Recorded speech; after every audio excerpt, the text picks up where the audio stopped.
Welcome to the Penny Bloom Podcast. Ain't another place that has got more bombast. Romp past your mom, dad's listening to Tomcast. Talking everything that make you sad. We don't want that. We're here to make you smile. Put your mind at ease. Peace, love, and bloom, and always praise Keanu Reeves. This what we about. Get some weeding now. We'll talk until we can't no more, and then we peacing out. Alright, let's go. Penny Bloom Podcast.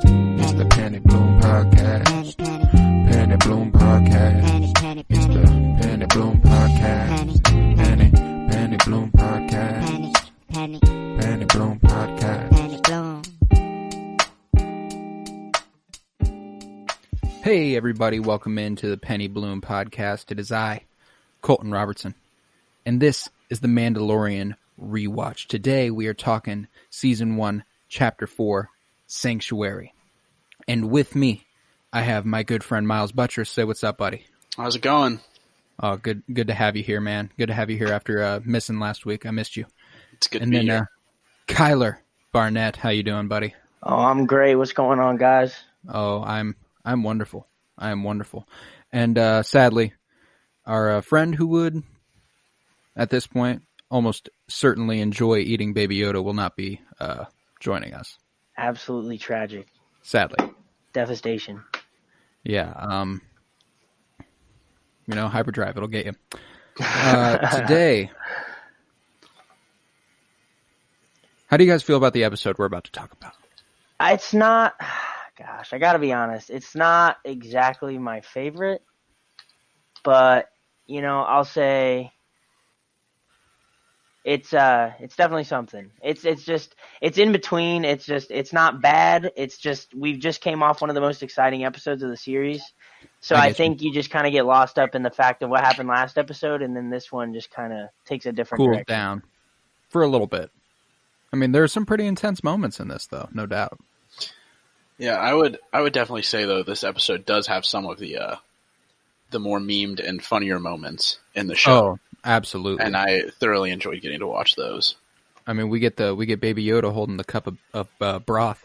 I remember when that came out, how just that thing took the world by storm. Dude, it felt like time paused for a moment. Yo, it made me so fucking happy too. Like I can't express to you enough how excited every week I was when this was coming out to sit down and watch it, because I felt like a fucking child. I felt like a little kid by how excited I was to see this show every week. It reminded me of like watching fucking a new episode of iCarly when I was fucking 10, But I think this is the first time we've ever gotten Star Wars content in a setting like this, where like it's weekly, like you get those, but it's a love-hate thing, because like with the movies you wait a long time, but you're waiting for something that's like super long and super filling in like a craving like Star Wars sense. Getcha. But with the show, it's like it's little tidbit, like just little bits. It's they're 30-minute episodes, so it's like you just get a little bit. And then you're just left like, oh, just when the week finally rolls over and you get a new one, it's like, oh, it's perfect. It's like fits perfect. It's amazing. And that's why I love the weekly release.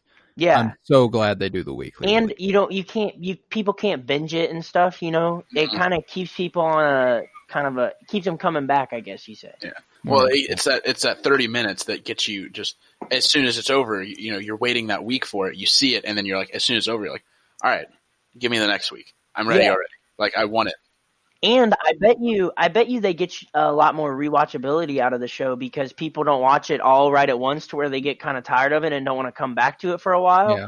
When they watch it, weekly, they get a new episode each week. By the time they finish it, they're maybe like, within a month, they're probably ready to watch it again. I mean, I know that's how I was. Mm-hmm. That's certainly how I was. I remember just like as soon as I watched the finale, I was like, well, I can't wait to watch this all like back to back to back to back to back, because like it really could play as like an eight episode or 8-part movie, Yeah. Like that's what it feels like.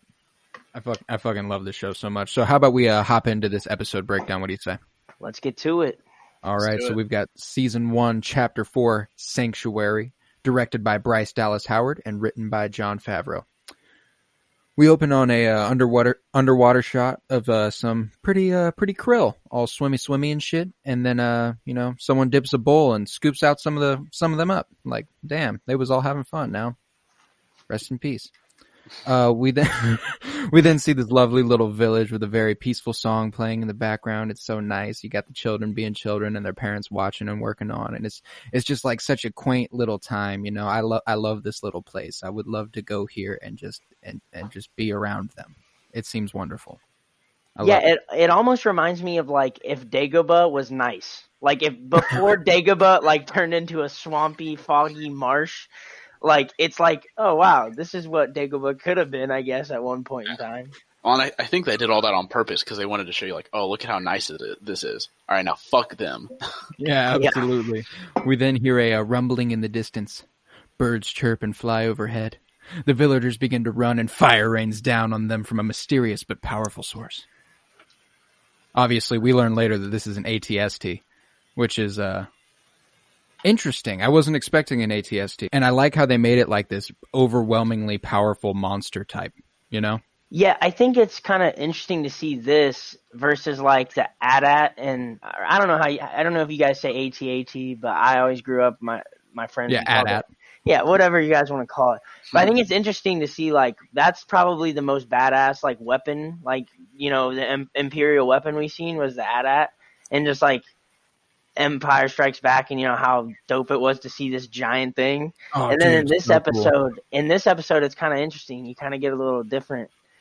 Well, because you see these in Return of the Jedi, right? And they're not as looming and fucking horrifying as this was, because like the Ewoks just like poured some logs out and it tripped and fell over on it. You know, like that's just how they dealt with an ATST because it was that simple for them. Right. But like they wanted to show that like, yo, this was a problem. The Imperials weren't just being fucking stupid when they made this. This was a powerful weapon that like even Cara Dune says it later in the episode where she's like, I've seen this take out whole platoons of soldiers. Like, oh, I believe it. And think about how much quicker it moves than an AT-AT. I mean, just think about that. Like how much quicker it is, and like it can kind of go places where, you know, an AT-AT couldn't. I just called it an AT-AT and an AT-AT in the same sentence. You're gonna catch fire for that. I can't make up my mind now. I've discombobulated myself so hard. I'm like, I don't know what to say to appease everyone. Well, there's going to be plenty of more shots of this ATST, so we'll return to that conversation later.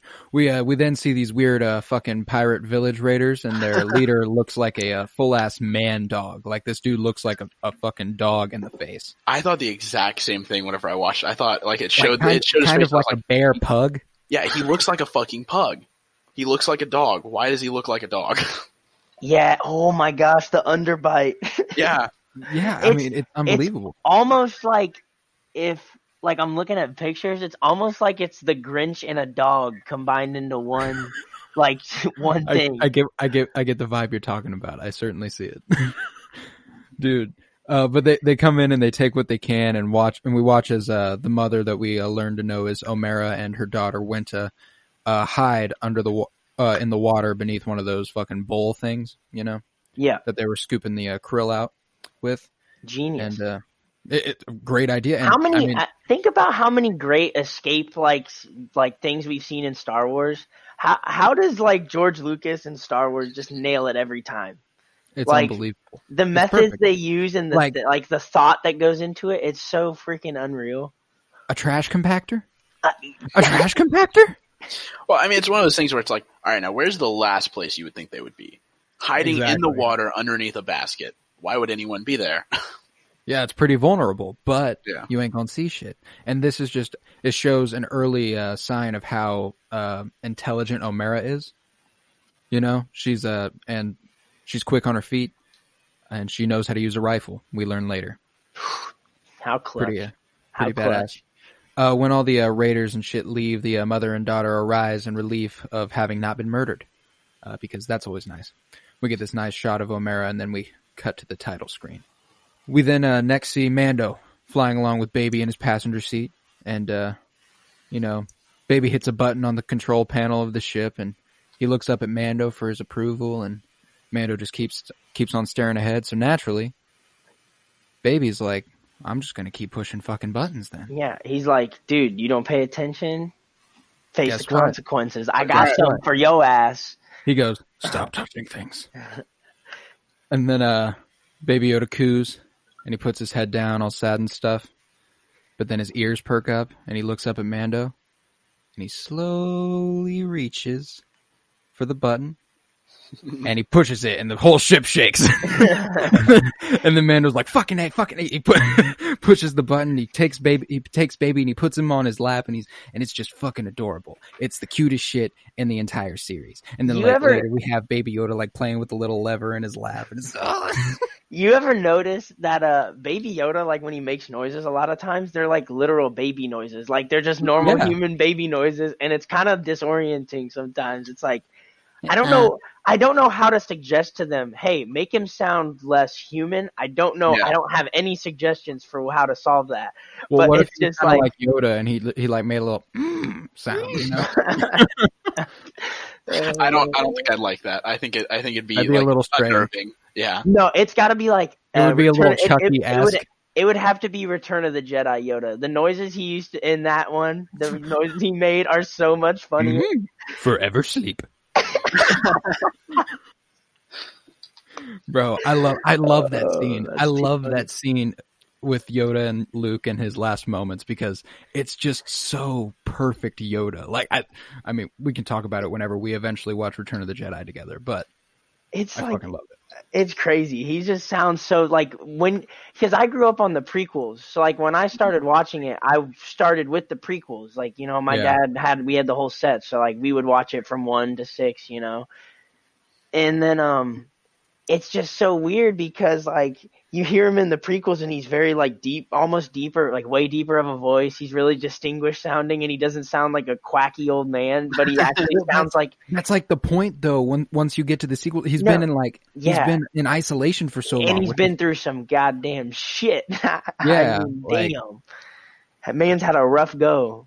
At least he potentially made Whoopi. I mean, there's a theory out there. I mean, he had He had like 900 good years. The last 20 might not have been great, but the first 900 were good. Yeah, they were solid. You know, they did what they could. But then Mando starts narrating to Baby while he's in his lap, and he's like, it's where they're going, a planet called Sorgan. No starport, no industrial centers, no population density, also known as a good place to hide the fuck out, you know? Yeah, perfect hideaway. And I love this little quote that he says to him here. He goes, "You ready to lay low and stretch your legs for a couple months, you little womp rat?" Calls him a womp rat. I mean, he is. He's a little womp rat. He's a little shit. He's his little womp rat. But like, my thing is like, he literally went back and saved him. And like, I can't help but feel like Baby Yoda is like, yeah, you can say whatever you want, my guy, but like, I know your ass came back to save me, so. Well, I mean, it's one of those things where like I feel like everyone has like that friend that they love to death, but you're also like, you're fucking stupid and you're a little shit. But hey, you ready to do this, you fucking piece of shit? You know, it's like when my sister would leave her phone at a restaurant and my dad would have to go back and get it.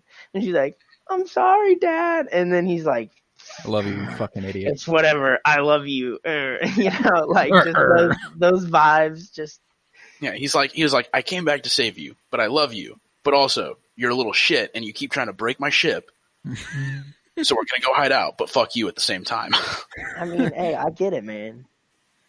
We then see some beautiful shots here of Mando entering the atmosphere as he's flying overhead in the Razor Crest, and then they land and Mando lays it down for Baby, who happens to be reaching for buttons to push and levers to pull and such. And he's like, "Yo, I'm gonna go look around. Don't touch anything. Don't move. I'll be back." He's like, "You stay. You don't move.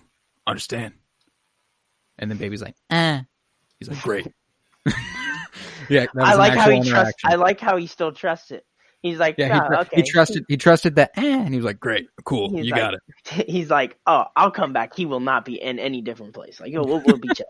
I'm an expert in Baby Yoda language, and that meant yes, I will stay. You know, and then naturally he makes his way to the door to get off the Razor Crest, and the thing opens all slow and stuff, and by the time it's all the way open, we see Baby Yoda has, in fact, already moved right to Mando's side. And he looks down, he's like, "Oh, what the hell?" And they waddle on forward, and Baby Yoda, literally waddling, is my favorite thing ever. This little walk here that they show, fucking adorable. Nothing cuter. I love it. Actually, Colton, thinking about that walk, they show him walking places all the time, but they show like him start walking and they cut to him later on. I feel like him getting anywhere takes like just hours. Oh yeah, I mean this dude's taking tiny steps. The like, fact that it's Hollywood magic, you know. Yeah. I mean, he has zero of the Yoda agility yet. Yeah. I mean, he's not there yet. Yeah. I mean, like Mike Trout's son is still going to be a baby at some time, you know. Well, like, yeah, he's but not like, going to be able to run around like that guy. But like it like shows him in like Mandalorian walks out of the ship and he's like, all right, fine, come on, we're gonna go find some place to go, and he's like, all right, let's go, and just walks away, and Baby Yoda's just waddling along like you're gonna get a mile and a half ahead of the baby, be at your destination, and he's gonna get there 2 days later. Well, somehow they arrive at this restaurant bar type area at the same time, and we get these shots from Baby Yoda's point of view of him looking around at all the different people, and we see a Lothcat. If you've watched Star Wars Rebels, we see a live action Lothcat, which I thought was interesting, and it hisses at Baby, and I will forever hate that fucking Lothcat because of it. So fuck you, Lothcat.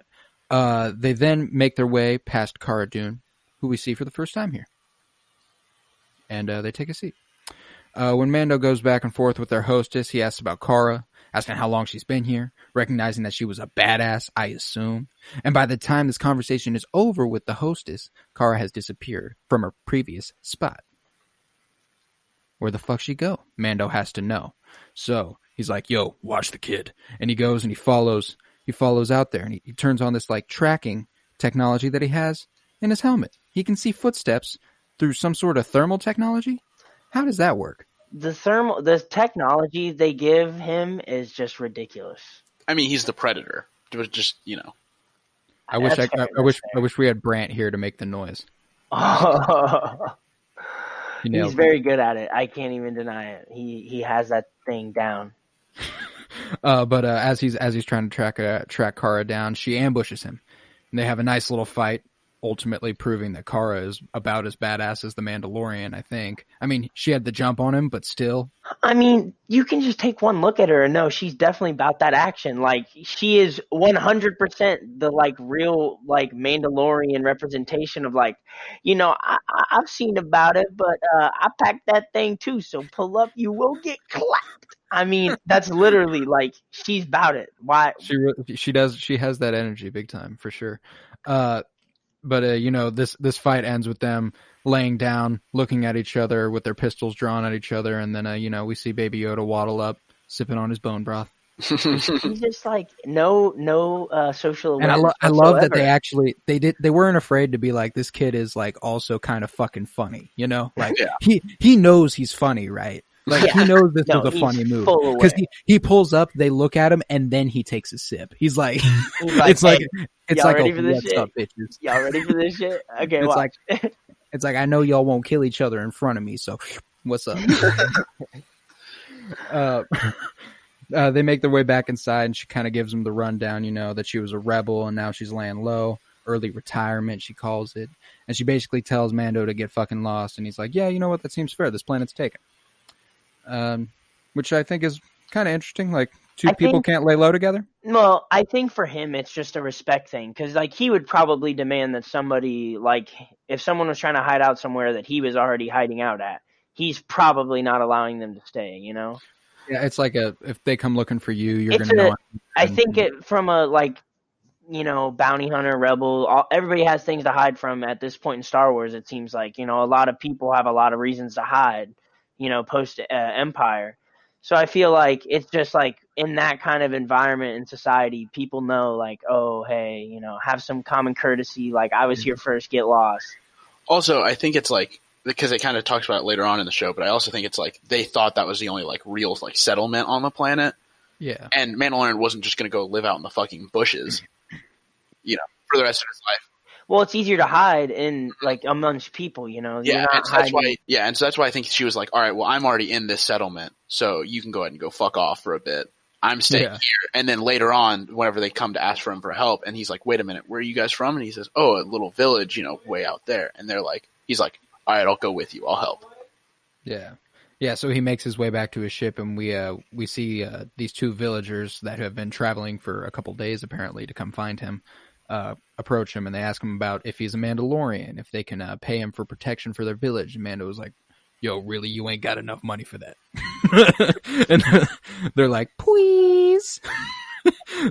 I like how he knows his worth. Like, he's like, oh, I cost a pretty penny, honey. Like, and y'all ain't got it, all right? And when the two give up to walk away, they speak out loud saying, now we have to go all the way back to the middle of nowhere. And Mando's like, wait. You got a place to stay? And they're like, yeah, come on. And he's like, all right, I'm with you. And oh, how the turntables. Oh, how the turntables. Mando takes the money that they were offering him, and then he gives it to Kara to come with him. He's like, yo, it's an easy bet. That ain't shit out there that can stop an ex-shock trooper. I think it's good that, like, he took the money they gave him, because, like, how scummy does he look if he takes these people's money when he's really the one getting the most value out of this, like, thing? Yeah. Like, already. Like, he's getting exactly what he needs, and he should probably be paying them, and he's gonna take their money. It's like, okay, it's good he gave it to someone, like, else. Like, yeah. He, like, paid it forward in a way to help himself. Yeah, for sure. We then get a very cute shot of Baby here looking up at the stars, which I thought was adorable. And we cut to the next morning when they pull up to the village. The kids love little Baby, as they should, and as I expect them to. I want them to shack up here at the end of this show so bad. That would be, I think it's a perfect setting for it. It gives me, like, really kind of like Thor in Endgame, you know, when you go and see New Asgard, you know, Yeah. that, like, quaintness and, like, quiet. It's just like, It seems like just a perfect place, and especially for someone who's so grizzled and, like, immersed in the darkness, I guess I'll say, as Mando, like getting to settle in a bright and kind of, like, just quiet, don't gotta watch your back, like, that would probably be the most ideal thing. Oh, for sure. No doubt.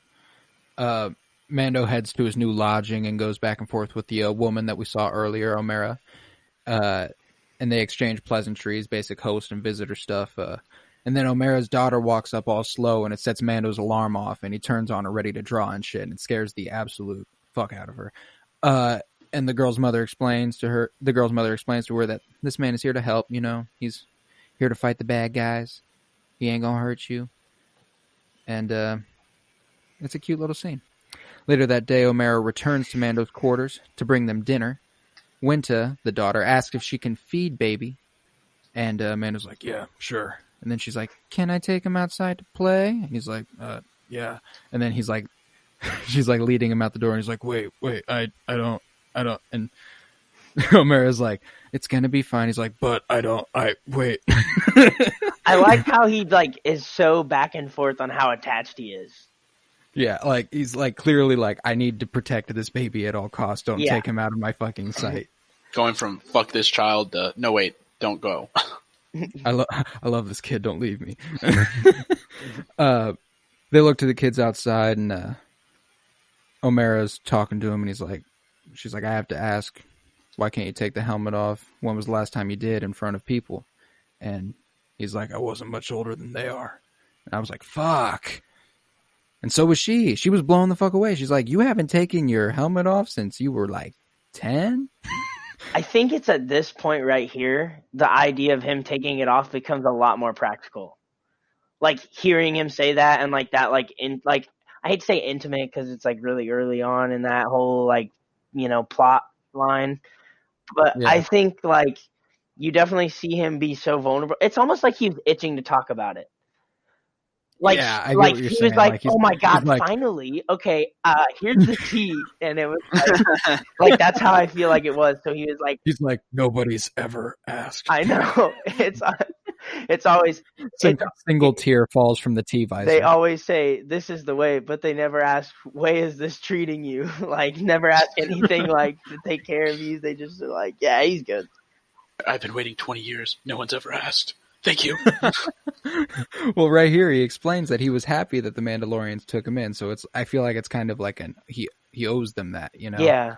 He's like my parents died. The Mandalorians took care of me. And she's like, I'm sorry. And he's like, well, this is the way. And I'm like, fuck. I wish they didn't say something so fucking cool because I don't want him. I want him to be with her right now with Baby Yoda, and I just want him to settle down. Be a family. But that ain't gonna happen. Them being a little family. Oh, that would be the best. He takes a seat with his food as he watches the children play, and he sets his helmet down on the table beside him, not showing his face still. And I like that they cleared this up for us because I had this question too. I was like, does he take his helmet off to eat? Like the first time I watched, I was like, how does he do? Like, how do you live with that thing on? Does he just like fall asleep wearing that shit? And he's just like, nobody better come wake me up tomorrow. Like, yeah. Also, real quick, he's clearly sitting, like, looking out the fucking window, eating his food with his helmet off. What prevents one of the kids from, like, just looking and being like, oh, fuck. Like, if O'Mara just, like, walked over and was like, hey, oh.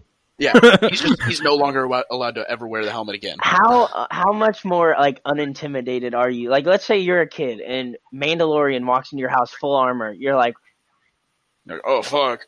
And then he takes the helmet off and it's just Pedro Pascal looking like pretty fucking normal. And it's like, oh, I mean, all right. I know you pack that thing too, so if I go around that way, I will get clapped, but... Like, I feel like the vibes would immediately go from, like, holy shit to, like, you're not my dad! Like, real quick. We then cut to Mando and Cara in the woods doing some tracking. You know, they follow the tracks from the 15 to 20 soldiers, I think is what they say, to a massive footprint left by the AT-ST, an Imperial Walker, and they realize this is a losing battle, you know. So they go back to the village where Mando and Cara are addressing the people. Mando steps forward, noble as shit, and he says, "Bad news. You can't live here anymore." Yeah, I like how it's just, he has such a way with words. Just like, wow, really letting it all hang out. Like, and Cara lets him know too. She's like, "Wow, good bedside manner." Wow. Yeah, also like damn. they didn't talk about, like, all right, now what do we tell him whenever we get back? He's just like, no, I got it covered. Don't worry, I know exactly what we need to tell him. You got to get the fuck out. Cara steps forward and it's like, yo, it's no other thing you can do. Y'all know about this thing and you didn't tell us, and that's fucked up. She's like, there's only two of us and we can't stop it. And they're all like, we shall fight to protect our homeland and legacy. Yeah, like, I feel like the fact that she acts so hopeless with her and Mando, it's like, dude, we literally watched Ewoks destroy these things with, like, wood. Like, I think you got it. Like, you have that shot in your bag. Like, it's okay. Damn, like, she acts hopeless. Like, for real, though. Well, but, like, again, she explains this has taken out whole platoons of soldiers right here. I guess she does kind of have, like, a, like, horror behind it, I guess. So I guess, yeah, that makes sense. She's actually fought against them. I mean, like, that AT-ST did kill a bunch of the Ewoks. Let's be for real. I mean, like, that's a really sad part of the movie, but it for real, it gets rid of them. It dispatches some of the Ewoks. But also, they have them two, and then a bunch of villagers. They don't have a whole bunch of Ewoks. If it was a village of Ewoks, she would have said, "All right, we got this, no problem." We got this shit, no doubt. I remember the Battle of Endor. Yeah. These little fucking Ewoks, they was all over it. Ewoks are top tier fighters. That's the issue. Not like those pussy ass Jawas. Goddamn. It's all about it, but it was all about protecting the homeland, though. You know, so like maybe these villagers are really about it. You know, and Mando's like, we shall train them. And I was like, fuck yeah, Mando, okay, do you. And we've gotten these montages before in Filoni, Star Wars. We got something like this in Rebels. We got something like this in Clone Wars where they train a small village to protect them from something that's going to come in and destroy. I remember it specifically in Clone Wars. I just love this whole thing, this whole montage. I just think it's such a... Suddenly becoming fighters. Yeah, it's almost like watching Rocky, man. You just get those, like, real, like... They're really grinding these villagers. They're trying to make them ready. And it's like, I don't know. It's just no complaints. Yeah, no doubt. And, we get the plan here. Digging a deep-ass hole for the walker to fall into. Lure the walker into the hole. Blow it up when it's in the hole. Also, build big-ass barricades. Solid plan. That's where we get the cool montage. We see that O'Mara knows how to handle herself with a blaster. She's a pretty impressive woman. Yeah, no doubt. I ain't gonna lie. almost like Ruth from Ozark. I mean, how many shows am I going to tie into this show? But I mean, I'll go. I love the pop culture references, I bro. mean, I think she gives those kind of vibes. Like she's very like quick on her feet, like a femme fatale type. You know what I'm saying? No, for sure. Yeah, and Mando and O'Mara talk outside his barn before they're about to set on their own mission. You know, and I know that because we've seen this, we can project a lot of emotion onto the man's mask, like as to what we feel the scene should be about. But I just felt like he was infatuated with this woman and really did not want to leave the front of this barn. Yeah, I feel that. This episode really does lean into that, though. Like, there's a lot more perceived emotions with Mando. Because, you know, we kind of touched on this. It's like, you know, with the helmet on, like, it's all up in interpretation. Yeah. And, or like what you said, how, you know, the mask itself is, you know, a metaphor for the fact that he hides his emotion. Yeah, he likes that aspect of it. So I think you get both of those. But I think he's definitely more vulnerable. He's more like likely to talk about it, kind of like we talked about with Cara Dune. You know, he's opening up. It's kind of strange. Yeah, for sure. Cara and Mando head out to the woods where the weird, ugly dogmen have posted up, and they take out a couple of the guards, and they head into the hut with some weird pools of liquid on the inside, and they set up a bomb. Pretty cool little bomb. They're just like boop, beep, beep, beep, beep, beep, beep, beep, beep, beep, beep, beep, beep, beep, beep, beep, beep. Solid. And then it gets faster and faster and faster, and then boom. That's how bombs work. That's how bombs work. A few of the weird, ugly dogmen enter this room, and they get their asses fucking kicked. Big time fight here. Somebody gets dumped in this liquid, which I have to assume melts their face. Like this, it just gives off that vibe that like this would like melt you if you got put into it. Was it the blue liquid stuff? Yeah, like what? I'm pretty sure they were drinking that earlier. I think that's what they like turned the little like blue fish things into. Oh no shit. Yeah, because I remember like the scene whenever they whenever they break into the camp, like the first two people that they kick the shit out of, they're both like holding little cups of the blue liquid. Damn, that's gonna be some potent ass shit then. If it's gonna melt somebody's face off, oh, that's that. That's that freaking pre-prohibition alcohol. I guess I was wrong, but I guess I was just like, what would I want Cara Dune to do in this situation? I would want her to be so ruthless that she would just dunk this dude in and be like, "Sorry, dude, you're dead." Now. It's like my chemistry teacher in high school, who he said if there was ever an intruder, he would get acid and dump it on them as soon as they walked in the door.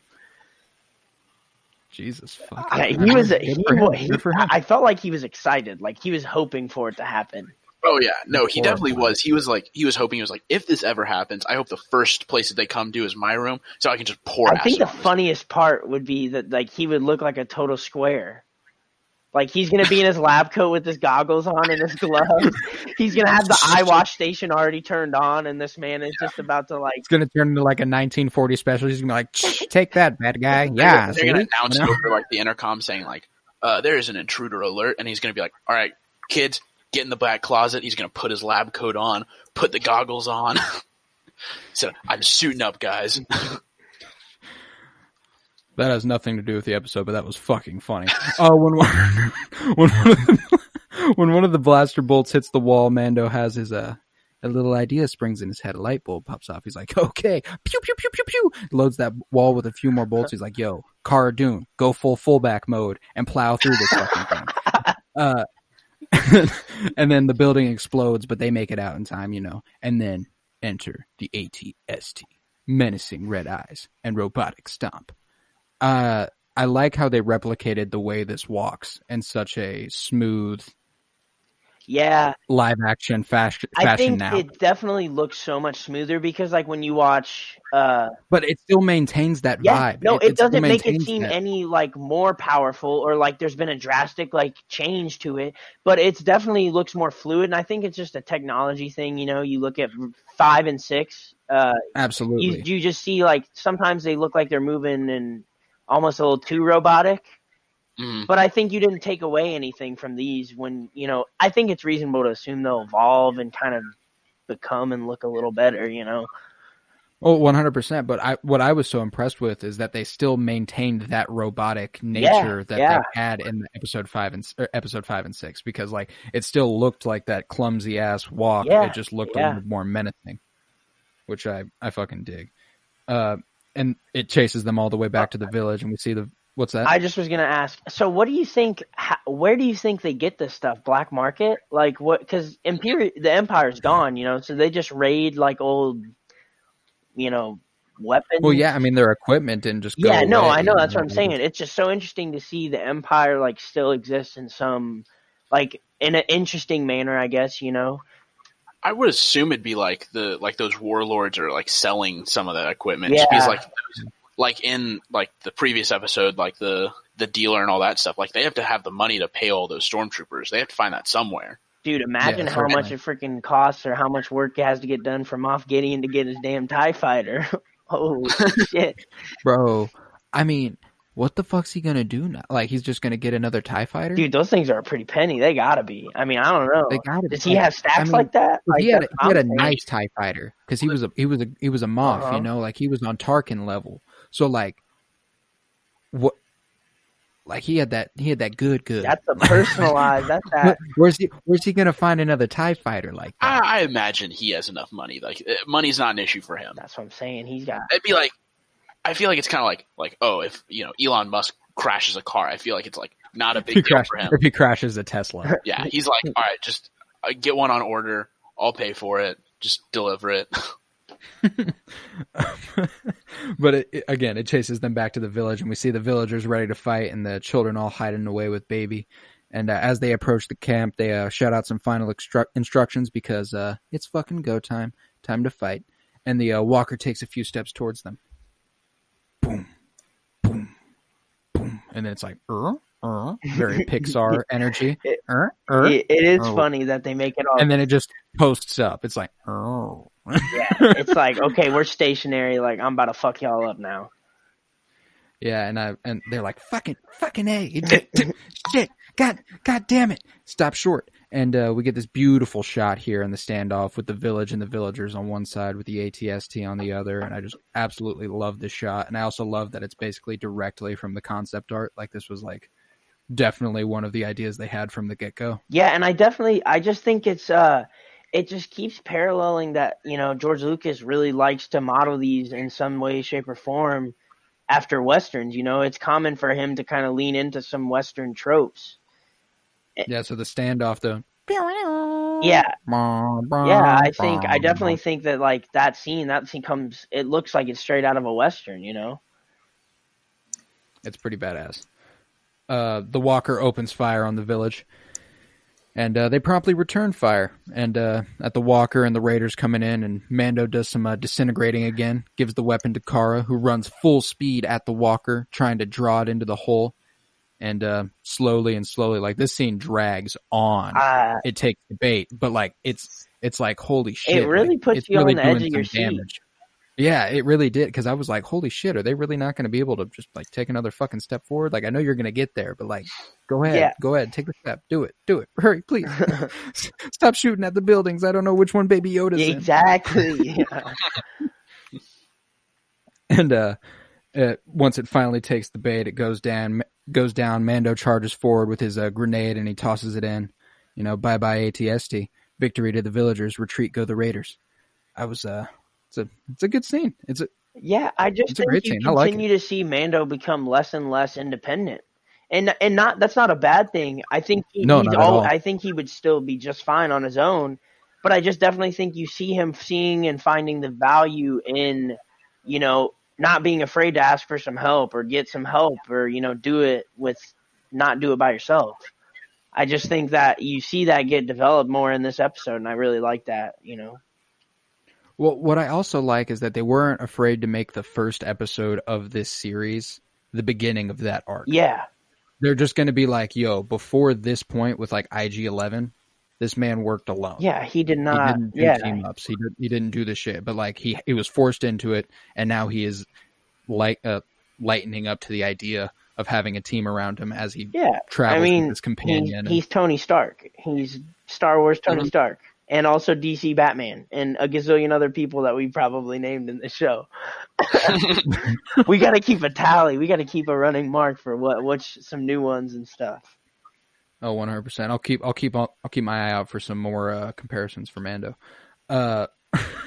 We cut back to the village at peak peace, just beautiful. Back to like beginning of the episode level, and baby's chasing around a frog, and he puts it in his mouth, and it's all cute and shit, and all the kids are like, "Ew, that's fucking nasty." and Baby Yoda's like, "Okay," just spits the frog out, and it hops away, plops back into the water, and I was like, "Oh, that's cute." At least he was like, "Okay, you guys don't like this, I'll just go ahead." Baby Yoda is gonna be chasing them frogs forever, man. He can't ever just he can't get it. Well, like maybe that's why Yoda chose Dagobah. He eats frogs out the ass. Just you can Bro, never run it's out. a swamp. He's probably eating all the slimy creatures. Oh, he's about it. Yeah, no, definitely. I also bet that one frog in the earlier episode really wished that it had those kids around. Just, No to doubt. judge Baby Yoda to not just swallow it whole. Those kids were that frog's judgment day. Said, he shall live. That's hilarious. The council has decided. The council. Mando and Omera watch on as the children enjoy themselves, and she points out how happy Baby is, and it's very cute. And Kara asks what happens if he takes the helmet off, and he says, "You just can't ever put it back on again." And she's all, "That's it? You take that bad boy off, and you and little Miss Thang over there can raise your kid and everything, but you ain't gonna do that, right? The fuck? Now what's wrong with you?" Yeah, no, definitely. Imagine if he did take the helmet off right here, and then the bounty hunter still came, and then he was like, "Well, fuck." Also, but like, he's the only one that knows. So, I mean, Yeah, he could always I just mean- be like, I took it off, but, no one else knows. No one will But then they'd survive be like that knows. betraying his culture. Yeah, but, That'd be, I get what you're So- saying. I mean, practically, he could write It's it off. interesting to wonder about how depending on when he put it on, let's say he put it on at like 16 or something. The amount of developing and growing and how different you look by the time you turn 25 from 16. Like, can we think about how this man probably has no idea what to expect when he takes off his mask if he sees himself? I mean, I imagine he's seen probably himself. seen his mirror. He's probably seen a mirror. I mean, like, he can take it off when he's alone because he has to eat and shit. Yeah, I imagine like on his ship, like whenever he's just like bounty hunting normally on his own, he probably is not wearing it 24/7. Fair. I don't know, man. I feel like we've seen enough of him just wandering around his ship. Well, I mean, but I guess a lot it's of always that- with Baby Yoda. Yeah, he I has guess Baby Yoda with him, and that's someone else. So technically, also, I have Kyler, you made me Well, think it. What about like if like the other Mandalorian, like the like Forge lady? What if they like knew each other as kids, and like one day they just decided to take their helmets off, and they remembered what they looked like as kids, and then they see each other and they're like, "God damn, you look like this now." Fuck, that's wild. That's crazy to think about. That would be wild. But like, yo, I hope this is the arc. I hope the first person Mando shows his face to is Baby Yoda. No, yeah, it has to be. I don't want it to be anybody else. I want them to have a moment where he gets to a point where he's just like, you know what? You're mine now, okay? I'm going to take this helmet off and you're my child. How I love funny you, would it okay? be if he took the helmet off, and Baby Yoda's only seen him with the helmet, and he likes him with the helmet. He takes the helmet off, and Baby Yoda is just mortified, Just like freaks the like fuck out. scared of a just normal looking guy. Jesus Christ, put it back on. Fuck. He like, What the those are his fuck, first you words. Take that off. Those are his first words. Ah, fuck. Put it back on. Oh, that'd be something. But after she's like, that's it, Mando quickly changes the subject and he starts talking about how someone has almost certainly heard of what happened in the village. It's a little too much noise for a small town like this, and they'll come looking for him, and it's time to leave the planet. And she's like, man, I wouldn't want to be the one to tell him that. Mando says, I'm leaving him here. And she's like, what the fuck is wrong with you? Yeah, that's Just take the damn helmet off. And he's like, traveling with me, bounty hunting, it's no life for a kid. He'll live here. He'll have a good life. He like- was scared to let the damn baby Yoda out of the house to play with a little kid, but he's gonna be like, yeah, you're right. Just hang out here. I'll see you never. See you never. Deuces. And Cara Dune's like, you're gonna break his little heart, and he's like, he'll get over it. We all do. And I was like, fuck, this guy is so sad. Like, that's such a sad thing to say. I just, Like, I damn, can't, man. I just don't buy that he actually thought about rehoming Baby Yoda after he went through absolute shit to get this little baby back. And now he's like, I think this would have been another situation where he like flew away, and then he was like, nope, I'm going back. I'm going back. I'm going back. I changed my mind.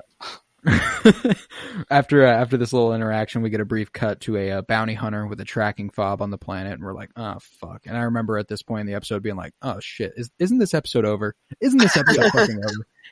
What, cut to black. I don't need to see this fucking guy. Shut it off. Shut it off. And Mando approaches Omera, and Omera tells him that the village wants him to stay.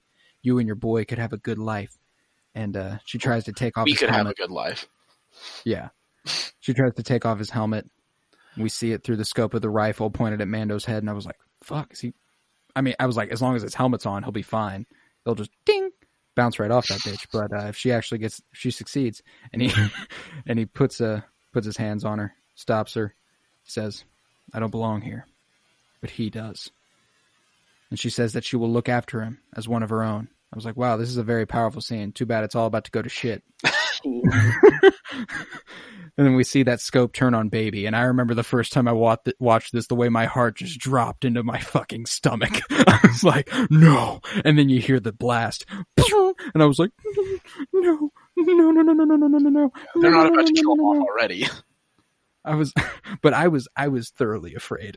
Oh, I know. That's what I'm saying. Like, there's no way they do this already, right? Like, please? No? 100%. And immediately we see Mando react by putting himself in front of Omera, which I thought was fucking cool of him. He's becoming such a softie. It's just, that's what's happening. And then we cut to Cara, who shot the hunter in the back. They find the tracking fob, and Mando again knows they have to keep going, and Baby has to come with them. He smashes the tracking fob, and fuck. We next see them all packed up and ready to go. Cara and Mando say their goodbyes, and they're like, till we cross paths. I always thought that last interaction was always a little weird to me, the way they like dap each other up and then just like hold it there and are like, until our paths cross. It's just strange to me. Oh, I agree. I just think he seems so awkward. Like he's too formal and too blunt. It's like, it just, I mean, everything comes out of his mouth almost makes you wince. It's like, damn, like. I mean, he grew up as part of like a fucking like secret society almost. Yeah, I mean I imagine they're not working on their social skills super often. Well, that's the thing though, is like, I want to know the timeline here, because whenever he was taken in as a Mandalorian, that was during the Clone Wars. So he was there during the Great Purge. He was a Mandalorian at the time of the Great Purge, because he lived through the whole Empire taking over. Mm-hmm. Yeah, I guess he would have been, yeah. He would have found we're going to get, I'm assuming we're going to be getting more information about the Great Purge through his eyes. Yeah, I sure hope so. Probably in this next season. Maybe that's what the flashbacks will be this next season. Love it. Is to the Great Purge from his perspective. I'm just a theory, but like, I would love to see that, because I want to know what the fuck happened. I think what makes me feel so sorry, Miles. You're good. I think what I think makes me feel so good about, like, this is the first time we're getting TV shows from, like, you look at Marvel and Star Wars. This is the first time we've gotten content like this. Can't wait for WandaVision. Oh, I know, so excited. Not the topic, but yeah. Sorry.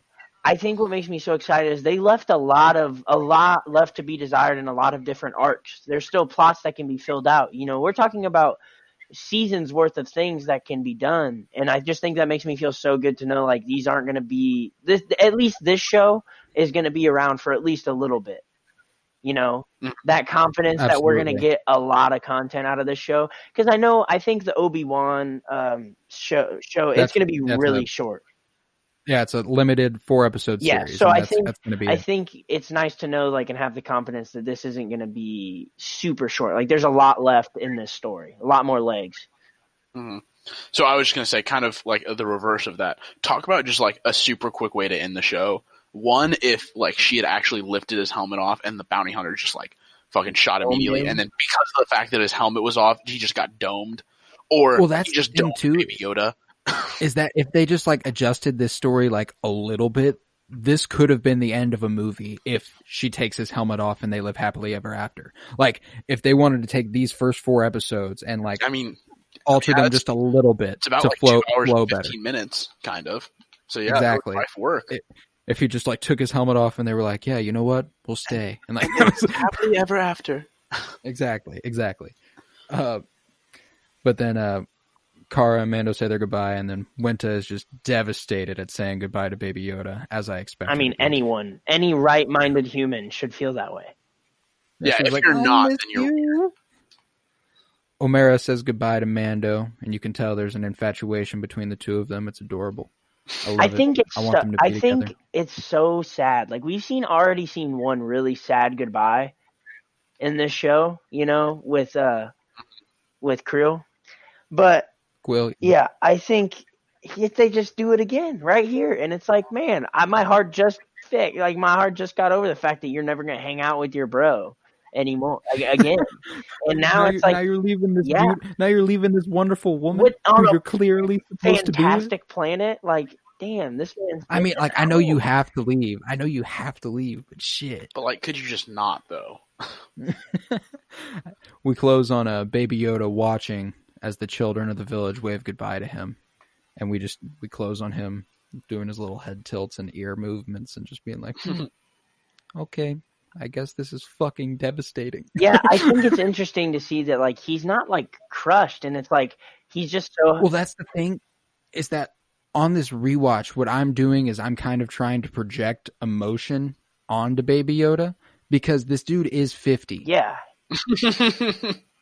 So like he has to have at least some sort of feel on his emotions. Yeah. You know, he just can't properly. Definitely, especially with attachment and stuff. Like he's definitely like yearning for like some sort of whatever to cling on to. Absolutely, and like in the last episode when Mando's burning that dude alive, and Baby Yoda's just watching, I'm assuming he's fucking terrified. I feel like he's like happy. He's like, yee. See, and there is. That theory may have legs too, because he's seen Mando do this fucking work, right? And then later when him and Kara are arm wrestling and he decides, oh shit, someone's fucking with Mando, I'm gonna choke the shit out of Cara Dune through the Force. Do you like Darth Vader did that shit? I think, yeah, and I think and that was just like instinct. He had enough control to know he was reaching out and stopping her airway at her throat. I think it's really That's absurd. I think it's really interesting to see the Force being used in this kind of manner, where like we're seeing a traditionally like dark side type, you know, action with that choke. I just think it's really cool to see like how in a forceless world, I say that with air quotes because it's not, but you know, that's not the most prominent feature of this season anyway.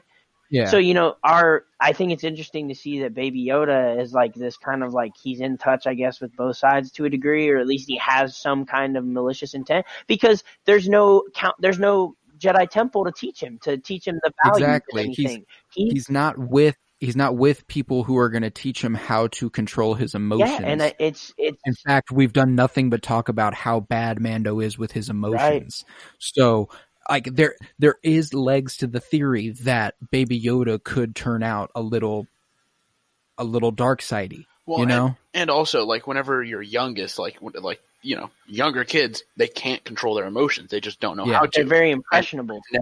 And we've never seen a kid, you know, like mentally, because he's still a child mentally. Obviously he's 50, but like a child with this level of force powers. So even Anakin didn't really know he had the force. Yeah. And so like, it's like he obviously Yoda has these emotions of like, oh, I'm going to fuck her up. And also because he doesn't know how to control them, and also has these, you know, unbelievable powers at his fingertips. He just, you know, lashes out. Do you realize the power that lies within this little fuck? Oh my God. It's yo, this kid is gonna get older. Like, he's gonna grow the fuck up. And he's already lifting fucking mudhorns off the ground. He's choking bitches. Choking people through the Force. He's force healing, which only Rey had done in Star Wars and Kylo or Ben Solo later. But I mean, this shows that Baby Yoda was even before them. Yeah, I mean, that's the thing about.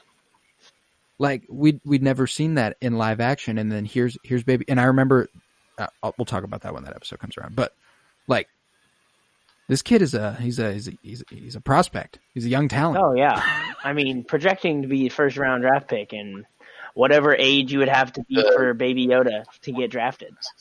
The 100 years from now draft. Yeah, no idea what class that is.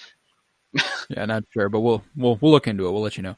Well, dudes, this was an absolute pleasure. Yeah, I think I think this episode grew on me as we talked about it. Mm-hmm. Well, yeah, that's the thing. I remember when I watched this the first time, and it certainly felt like that come down you were talking about, where it was like we just rode this magnificent high of episode 3. That's like one of the best episodes of Star Wars content we've gotten ever. Yeah.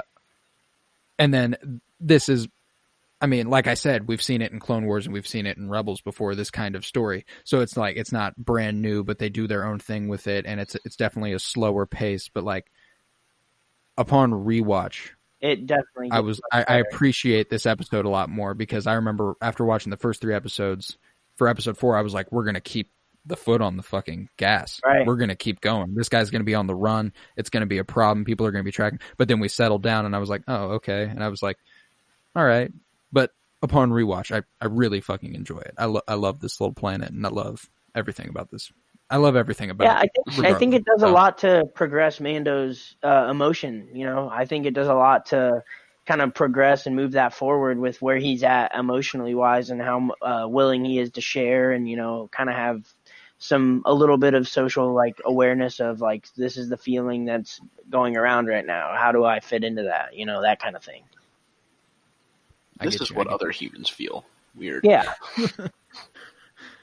Well, I mean, obviously we've talked about this a lot, but like, he's never had a proper way to express his emotions. Right. Like, and like, I'm sure this is a problem that literally every Mandalorian has at this 100%. point. Like, all of them in that covert. Yeah. And they all keep breeding this same sadness amongst themselves, instead of just being able to be like, okay, maybe we should take off these helmets every once in a while and just like, talk to each other. Yeah. Come on, man. We gotta like speak to each other, dude. I have to know your feelings, man. They gotta take Grief Karga's advice. Get the Camtono spices. Get the juices. I mean, dude, if they get like, they can do some ayahuasca down in that covert. I'm sure that would go over well with all the Mandalorians. But I'm sure ayahuasca exists on the planet Navarro with Grief Karga.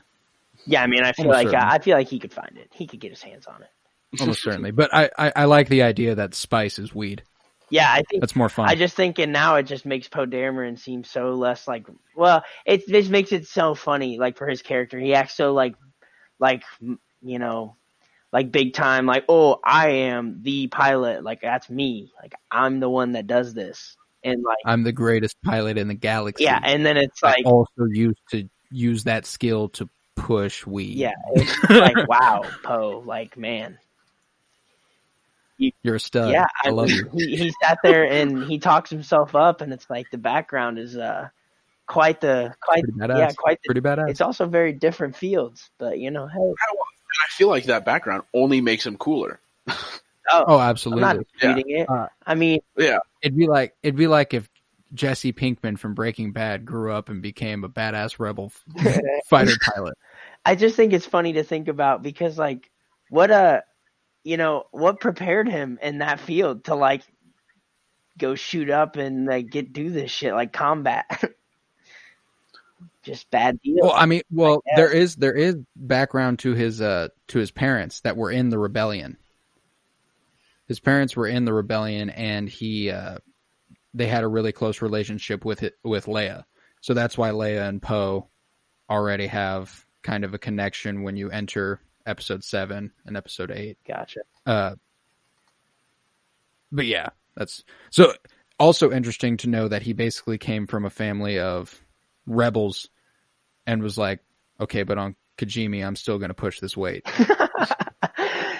All right, but listen, Mom and Dad, have you guys tried this spice though?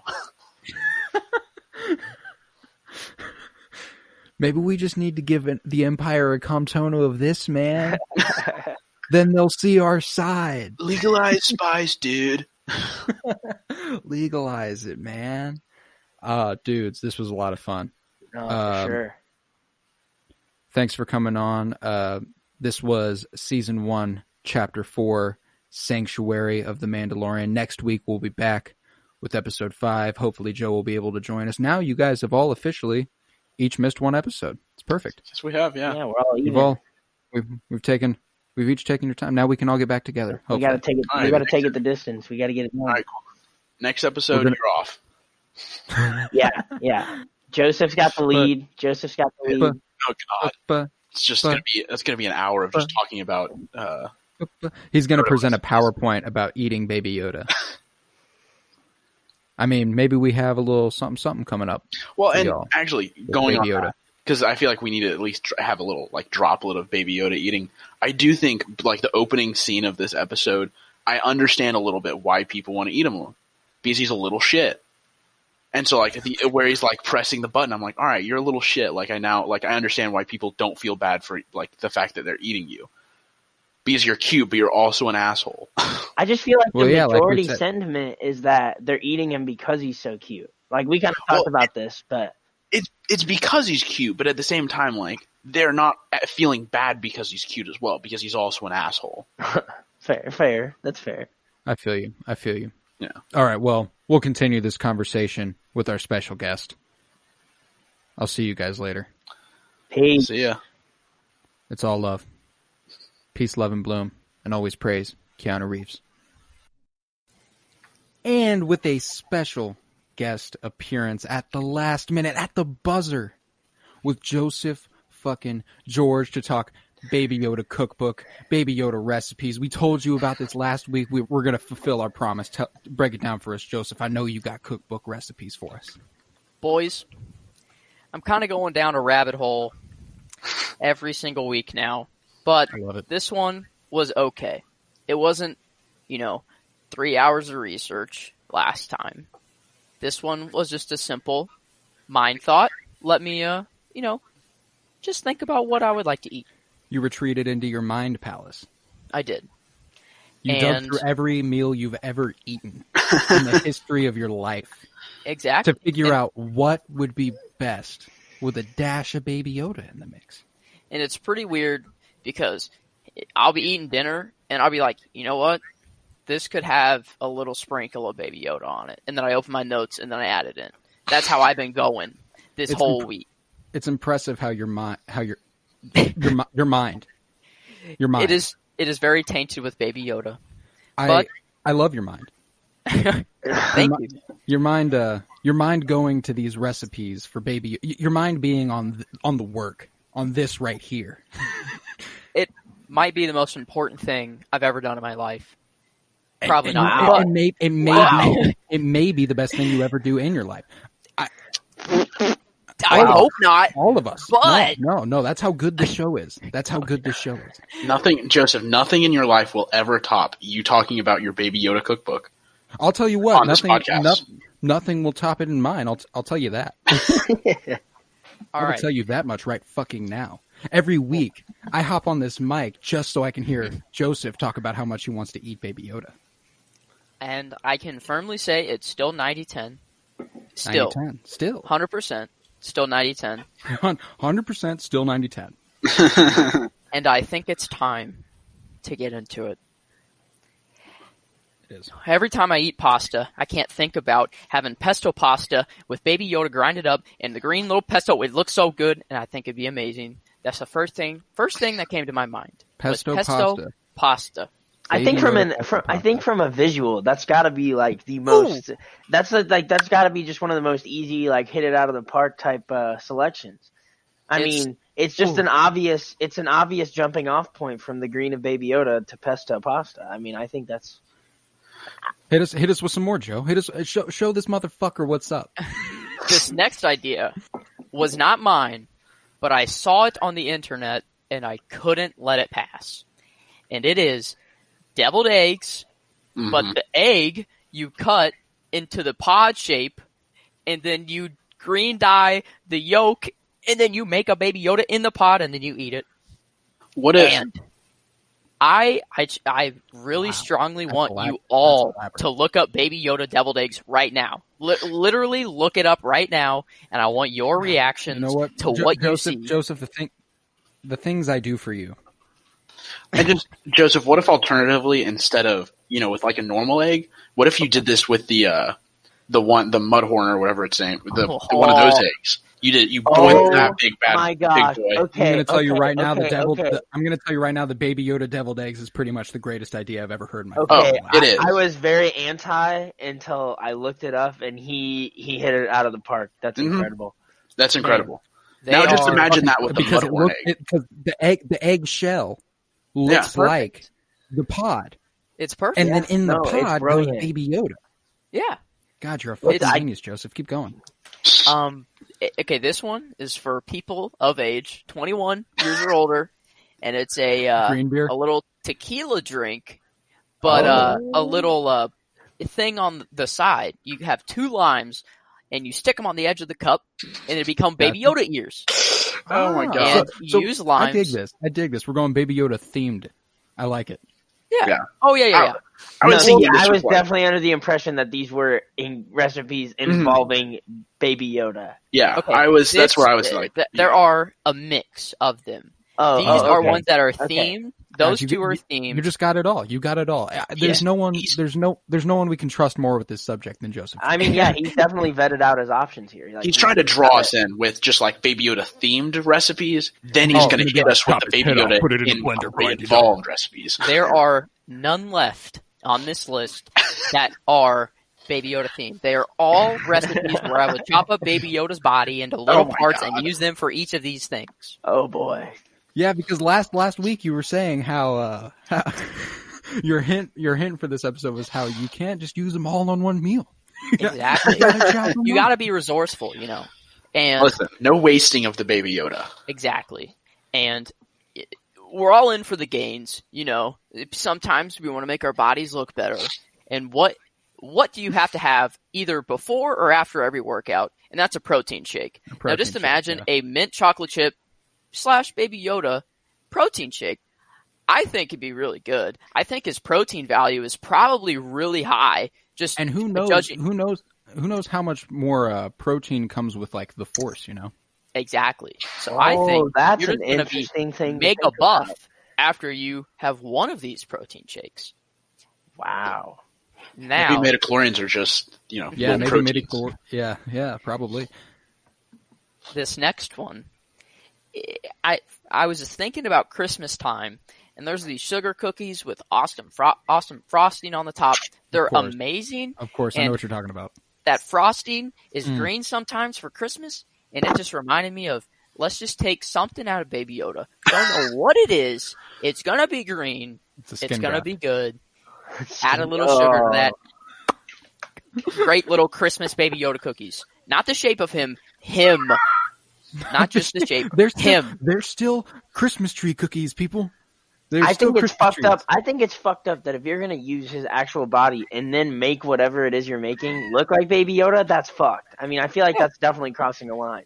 Like, pay the man his respect. Don't make it so obvious. Like, you're rubbing it in his face. Like, yeah, I'm eating you, and I'm making what I eat look like you, so I can do it twice. Like, wow, cold blooded. Not a bad idea, actually.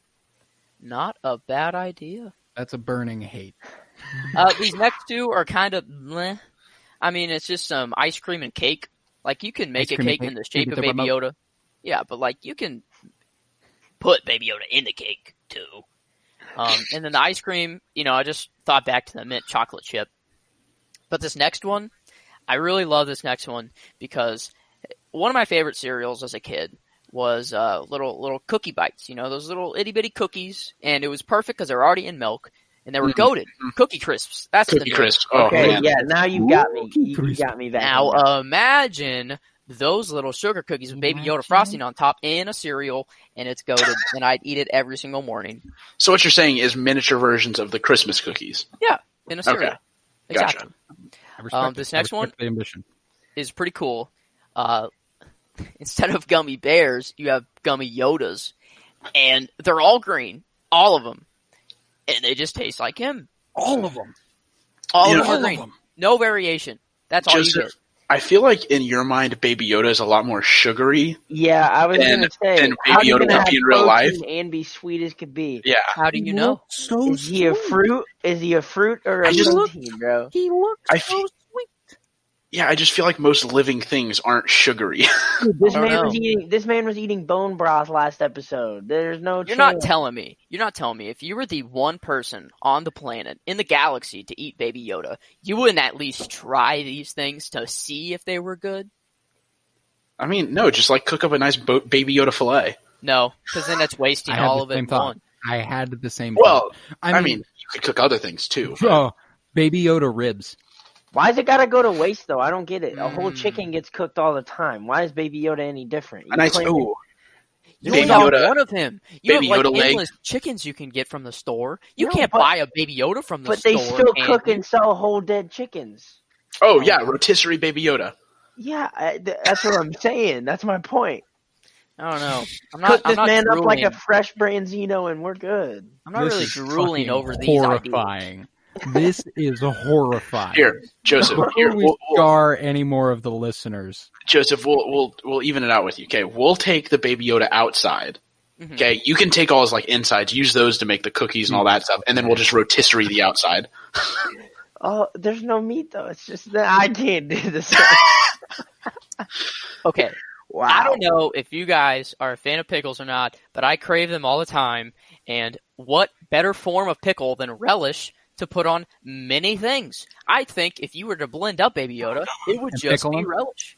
Oh my I mean- god! Yeah, I mean, come on. You picture Baby Yoda blending up in a blender, I'd kind of think of relish coming out, you know? Maybe get a little what tomatillo salsa going in. What fascinates me is that just because his skin is green, we're all just assuming that everything on the inside of his body is green. Well, what else would it be? I mean, Well, it is. like He's just full green. people's full blood green. is red. No, it's not. How do you know? I mean, it's blue, but then Have you ever seen Yeah, blood it's red. like for real? Colton? Raspberry juicy drop pop, boy. If his blood is Oh blue, my it is goodness. perfect for that juicy drop Oh my pop. god! That was off the dome. That wasn't on my that list. wasn't a bad idea. I got the visual, and Mm-hmm. frankly, I respect it. But you know what? I think that might be enough. Oh, I potentially have at forever. least 10 more. Potentially forever. But Yeah. Potentially forever. Let me just go on a speed round. it just turns all out. of the rest. Okay. Give No us these last commentary 10. behind No them. commentary. Just Just give us go. the name, and then at the end of it, we're never talking about Baby Yoda recipes again. I'm sorry for everyone that had to listen to this. Yep. So soup isn't obvious just because he holds soup, and I just imagine him in the soup. No Sorry, commentary. no What are the commentary. options? Sorry. Pez.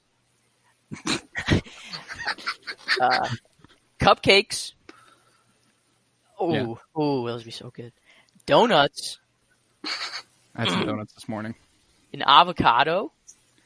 I thought about guacamole. I thought guacamole. Grapes.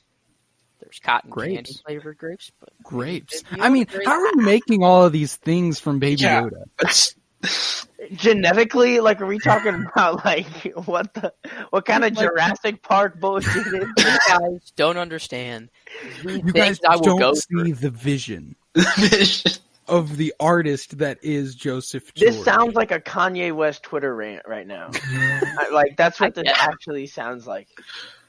You know what? Oh my I'm going God. to stop there because my percentage is swaying a different way, and I don't want it to. Your percentage is swinging down. You're losing the taste for Baby Yoda. No, it is going it's going way up. up. It is going way up. what would you say it's The at more- right now? The more you Joseph? talk about And it's not about eating Baby Yoda, 99.1 right now.